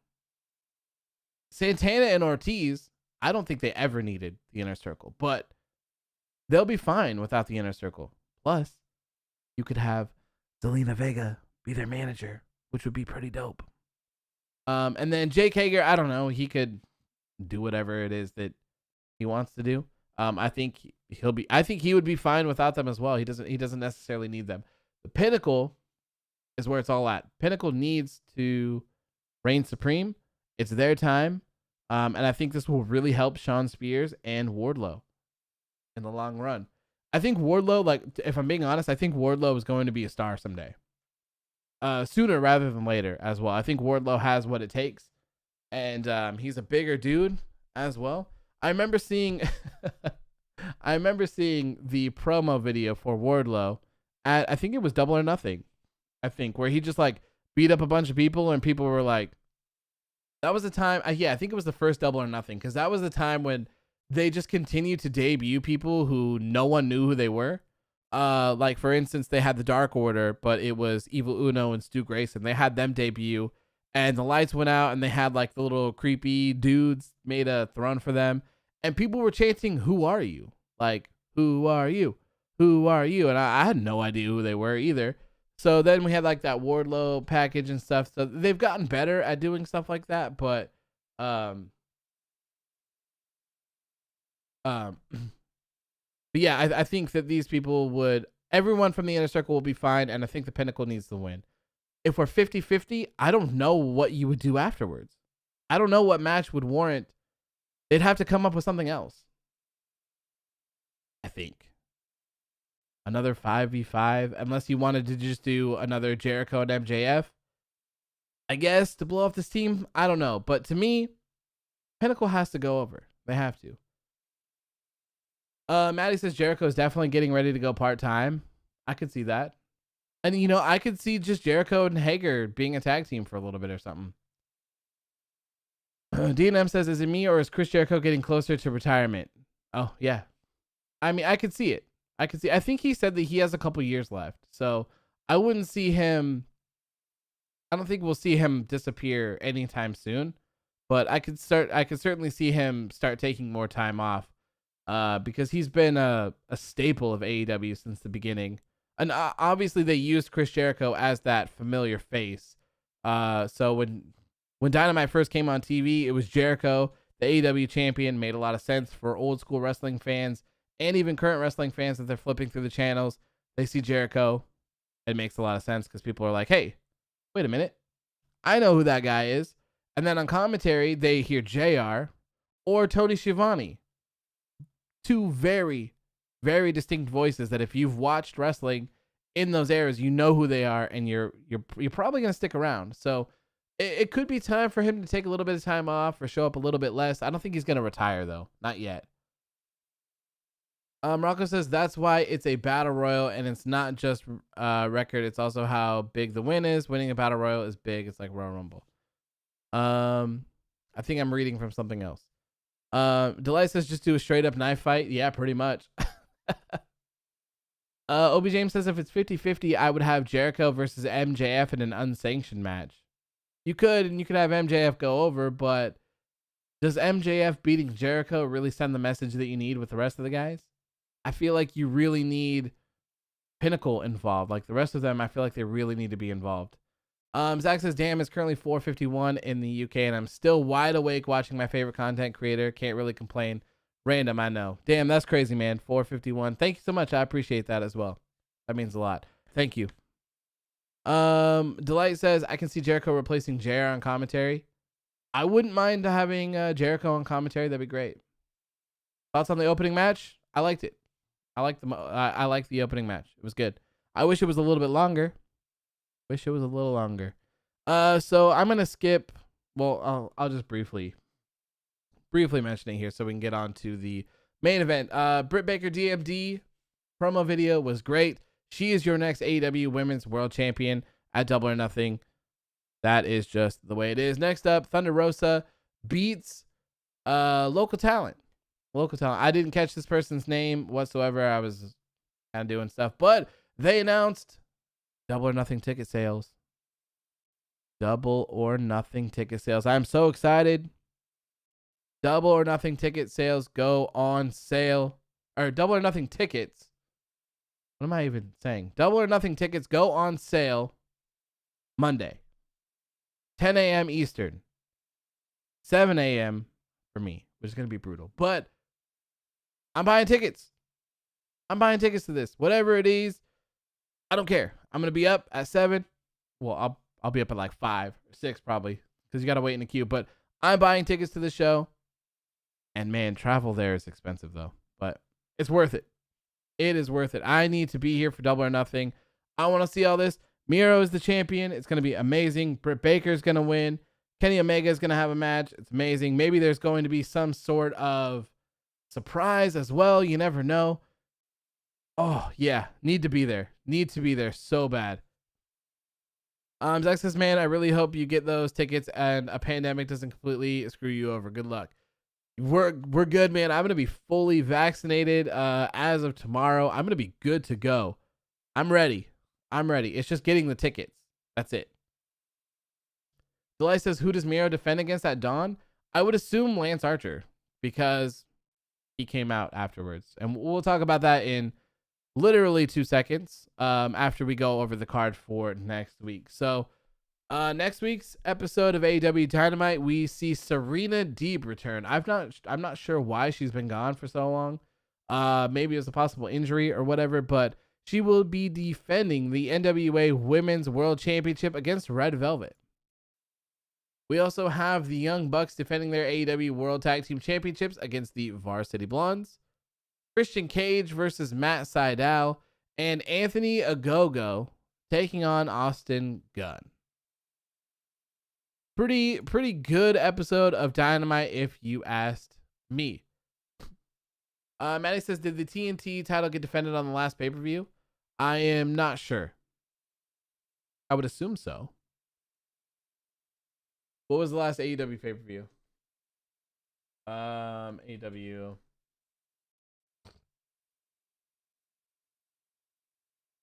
Let's see. Revolution. What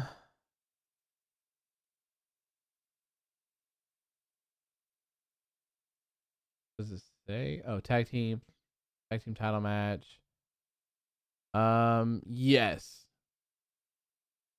Oh, no, it was not. No, there was a Face of the Revolution ladder match that would give someone an AEW TNT Championship match. But no, it was not defended on the card. It was not. Delay says, and by taking on Austin Gunn, they mean punching Austin Gunn in the gut and winning. Yeah, pretty much.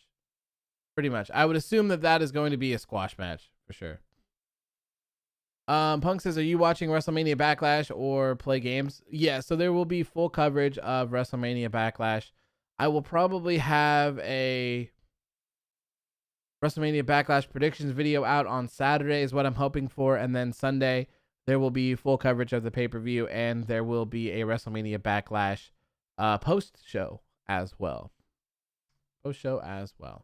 So, all right. Here we are. Main event match of the night. Darby Allin defends his TNT Championship against Miro. And this went down exactly like I said it would. Did it not? This went down exactly as I had thought. Darby Allin able to survive beatings, able to survive ass whoopings from everyone in the business except for Miro. So Miro comes out first, gets announced. Darby Allin gets announced, comes out with Sting, myself. And as he's getting in the ring, he attacks Darby Allin and beats the absolute hell out of him. Inside the ring, outside the ring. Keep in mind that this match has not officially started yet. He attacks him before and beats the hell out of him. And it was great. I loved it. Although part of me was worried.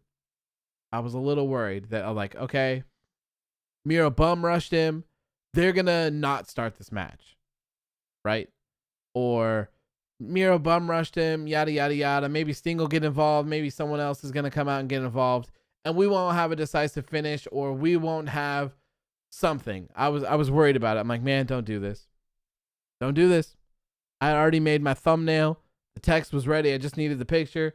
The greatest Miro day ever. I'm ready to roll. Ready to roll tonight. So he beats the hell out of him, throws him back in the ring. The ref is like, hey, do you still want to have this match? Like, are you good? Are you good to go?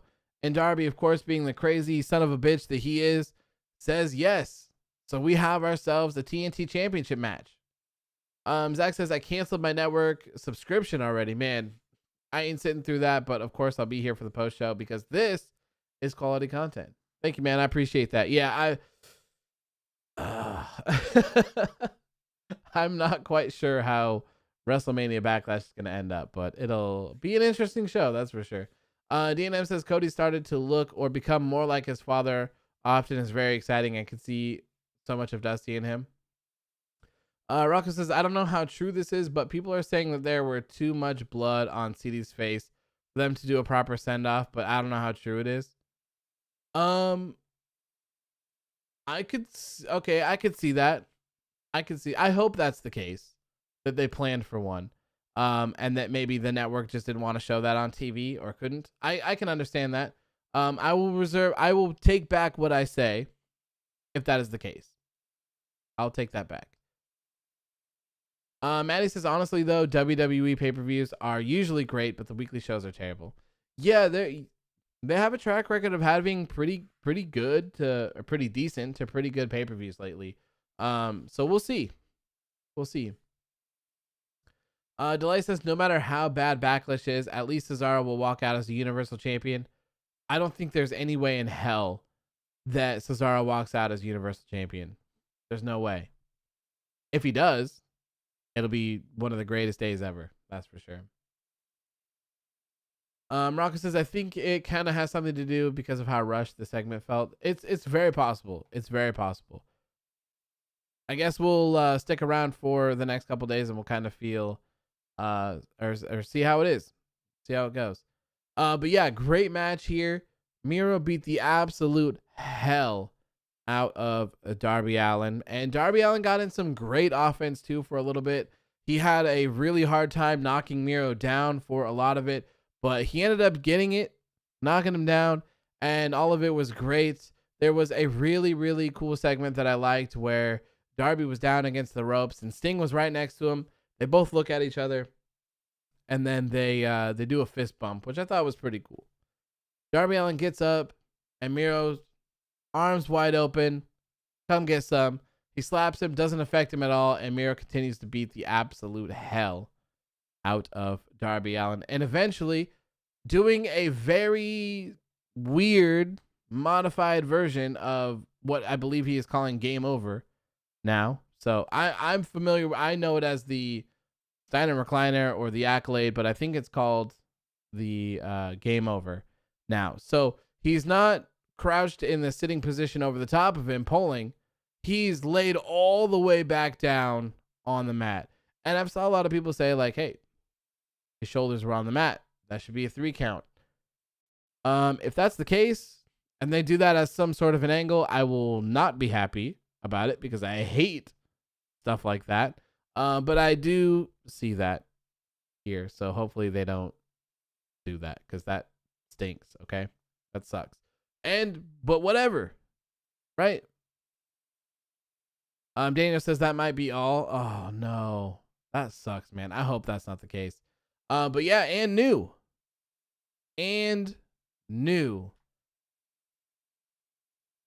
Delay says WWE posted a Photoshop pic with Cesaro. Yeah, I don't think he's winning. There's no way. No way. It'd be cool. I'd be very happy because I love Cesaro, but I don't think they're taking that strap off of Roman Reigns for a while. He's way too hot. But yeah, Miro, the new TNT champion, the new face of TNT. Very excited for this. Very excited for this. Miro has been one of my favorites for years now. The guy is very underrated. I wouldn't have mind if he would have beat AJ Styles for the WWE Championship when we were at like peak Miro day. Or sorry, peak Rusev day. That would have been amazing.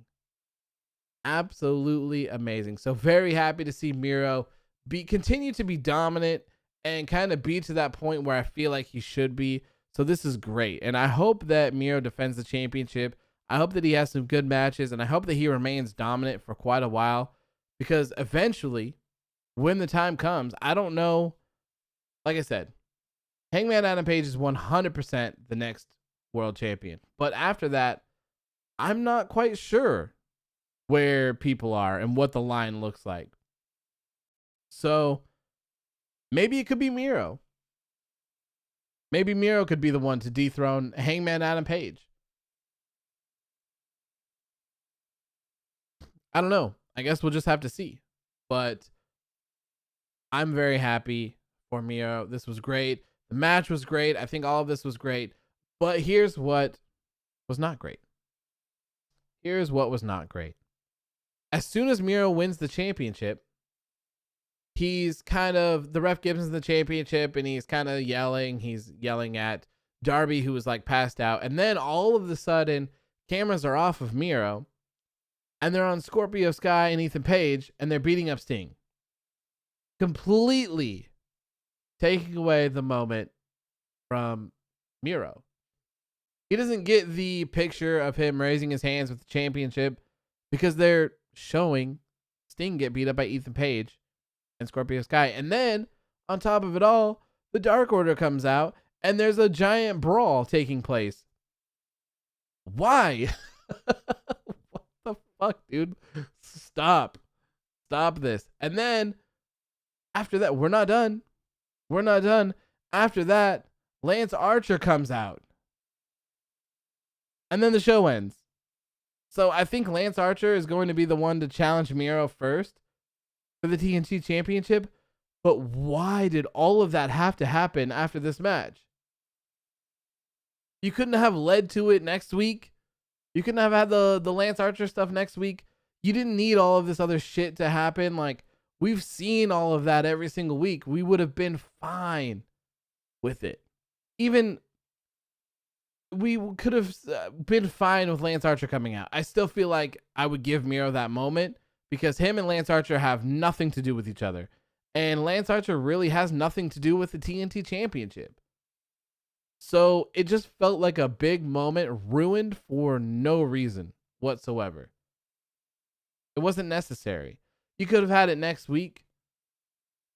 And I just don't understand. I don't understand where it goes. Why is Sting consistently being attacked by Scorpio Sky and Ethan Page? And why is the Dark Order involved? Oh my God. I mean, at least we were not treated to the Hardy family offices coming out and trying to beat everyone up as well, because oh my God, I'm so sick and tired of the giant brawls and the completely unnecessary brawls. Like, it's just, give it a rest, man. Give it a rest. Absolutely insane. Whew, okay. We're done with the show. That was crazy.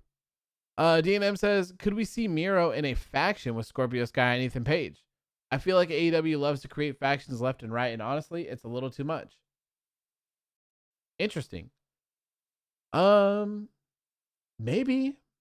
we could see Miro lead a faction between Sky and Page.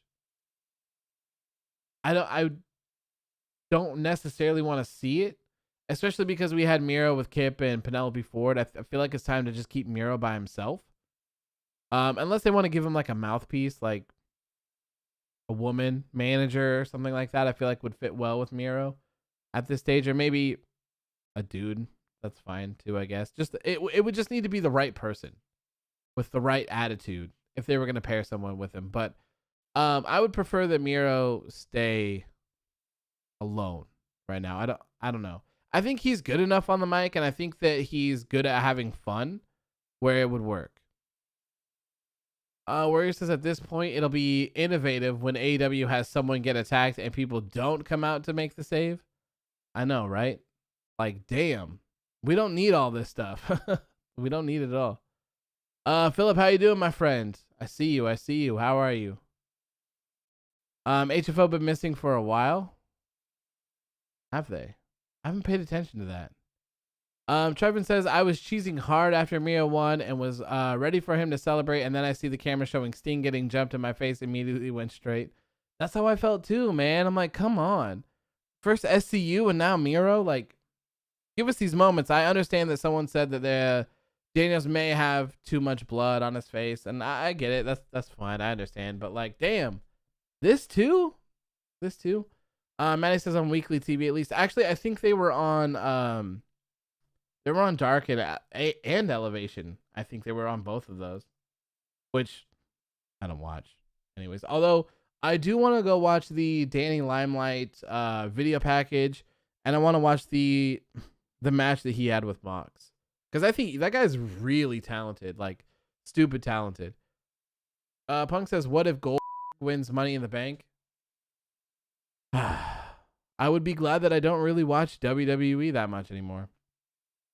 I'm done with watching their weekly products. Well, not NXT, but you get the point with Raw and SmackDown. I'm just kind of done. I'm over it.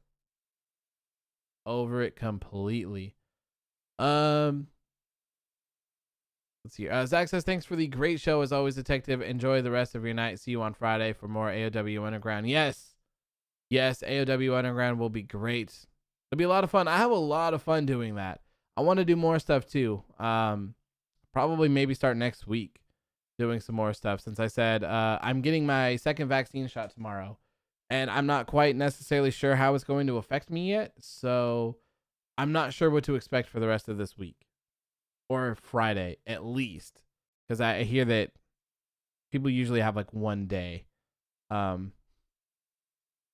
they get like sick or something like that. So I'm kind of expecting that. So we'll kind of see. We'll go from there.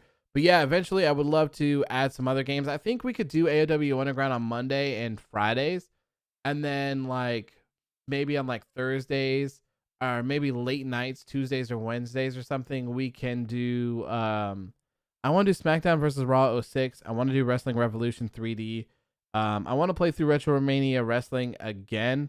And, or not again, but I want to play through that as well. And then I want to just play some other games. I have a lot of fun playing Overwatch. There's a new Destiny 2 season coming up. There's a lot of other games I haven't played, like Breath of the Wild, that I need to beat and play before the next one comes out. Delight says, just got my second shot yesterday. Have fun getting microchipped. Yeah, right. What about No Mercy? I don't have a Nintendo 64. I don't have one of those. I have I mean, I guess that maybe I could download an emulator for it. I have an Xbox One, a PS4, Nintendo Switch, and a gaming PC. So I can play anything on those. But yeah, that is going to do it for me tonight. Thank you guys so much for tuning in. I greatly appreciate it. Thank you so much. Like I said, Friday, we will be on the gaming channel. Let me make sure that you have that if you want to be here for it. Because it's actually a lot of fun. I was surprised how fun it was booking shows and actually watching WWE 2K stuff. Maddie says, Breath of the Wild is my favorite game of all time. Oh, man, that makes me even more excited to play it. It looks amazing. Buy a PS5? There aren't any for sale. And I'm not paying more than retail for one of them. And I don't necessarily have a reason to buy a PS5. The only game that I can think of playing would be Spider-Man. Other than that, it's like, meh. And I want an Xbox Series X, but like, I'm not paying more than retail for it. And there's no real need to have it necessarily. Like, this whole wave of next-gen stuff is really kind of pointless at this point. There hasn't really been much worth getting or worth trying. So, I don't know. At some point, I'll have them, but at the moment, it's not worth it to spend $1,400 on each one of them when there's nothing. When there's nothing really to play, I can play everything on the Xbox One X that I have. So, but anyways, that is it for me. Thank you guys so much. We'll be here Friday on the gaming channel to play some more AEW Underground, and then of course, like I said, on Saturday there will be a WrestleMania Backlash predictions video, and then on Sunday, full coverage of WrestleMania Backlash and a WrestleMania Backlash post show as well. So thank you guys so much. It was a pleasure chatting with all of you guys. I hope you guys enjoyed the show, and I hope you guys enjoyed Dynamite as well. Alex says, before I go, he says, do you think the Stadium Stampede will be as good as their Blood and Guts match? I would hope so. Yes. Leroy says, good night, AEW, and remember the Hangman fucks. Yes. And Zach, with the perfect message to sign off, says, no forbidden doors and no hashtag fickle fucks. Have a good rest of your night, guys. I will see you on Friday. Peace.